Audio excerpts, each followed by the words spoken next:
We're back with Full Frontal Fashion's Best of Spring 2007. I'm James Aguiar. About to reveal her second runway selection is Marie Claire's Joanna Coles. I'm on Pins and Needles. It's Burberry. Love it, love it. Well, probably not that surprising from a British person, but I love the way that Christopher Bailey has just reinvigorated this house. And as someone who grew up with Burberry as a sort of adjective in the house, or actually I should say a noun, have you got your Burberry because we're going out? And obviously Thomas Burberry was the man who invented gabardines and Macintoshes. I love what Christopher Bailey's done. It's charming, it's light, and there's something quintessentially English about it. And I was thinking how he sort of channeled a certain aristocratic state of mind. It's not Princess Diana, it's strangely more Princess Margaret, who in her time was a bit of a fashion icon. There you go. And I think he's done it very successfully. Well, let's see, because whenever I see a Burberry collection, I always want it.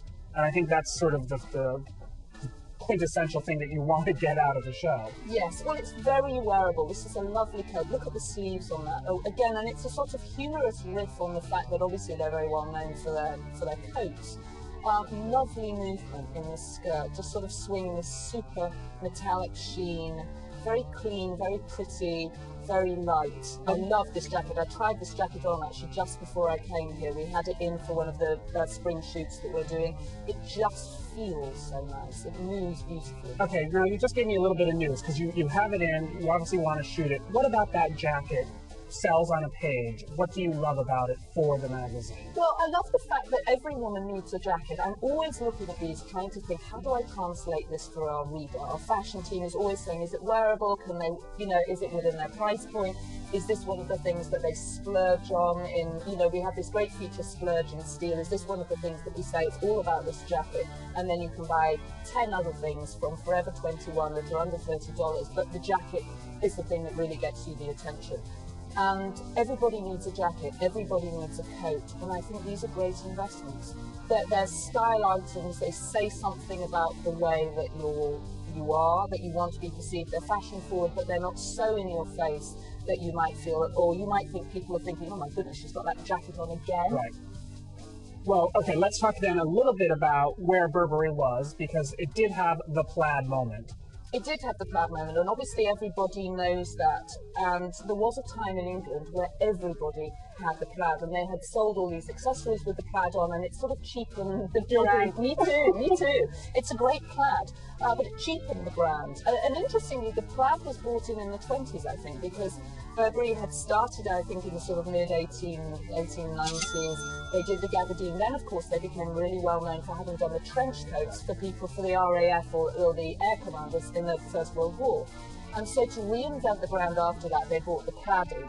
And then, obviously, much more recently, when Rosemarie Bravo went from Saks to reinvent the brand, and then she brought Christopher in 2001, you have this very different, suddenly high fashion moment. Okay, let's talk about then the ready-to-wear collection, because that's what we're seeing. Yet this is a huge brand that exists on perfume, it exists on accessories, home. Where do you feel like the clothing line fits in the brand? Well, let's just for a minute talk about the bags. I mean, the bags are hilarious sort of fashiony riffs on, on all these bags, you might not be able to see it here, but when you're sitting on the front row, when you go for the reseat, you can see the detail, you can see the plaid. So it's like you always know that it's Burberry, even though it's not in your face. Now, I have quite a lot of Burberry clothes that from the outside you'd have no idea, but when you open it up, there's a lining, tiny lining with it, with the plaid in. Well, I think we see a little bit of the plaid on this bag, or maybe a lot of it. Yes, you can. I think that's one, and it's almost like it's ripped. There's one or two that are sort of ripped, and you see the plaid within the rips. But you asked about where you see the line. This, to me, is quintessentially English style. Slightly downplayed, but confident.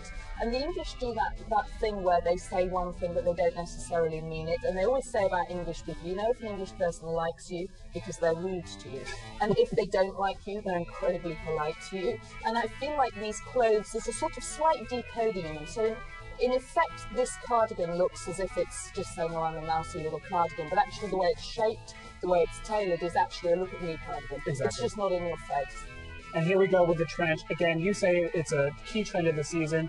Here it's simplified. We don't have a lot of bells and whistles on this. It's pared down. Very plain, nice back yoke. You can wear it with a belt. very easy to wear with anything. You can wear it with minis, which as we know is a big trend. You can wear it with pants, you can wear it with skirts, you can wear it with a longer skirt if you want. Incredibly wearable.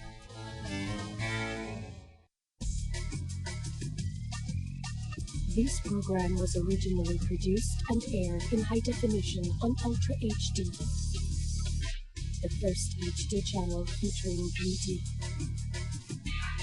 design, fashion, and cuisine.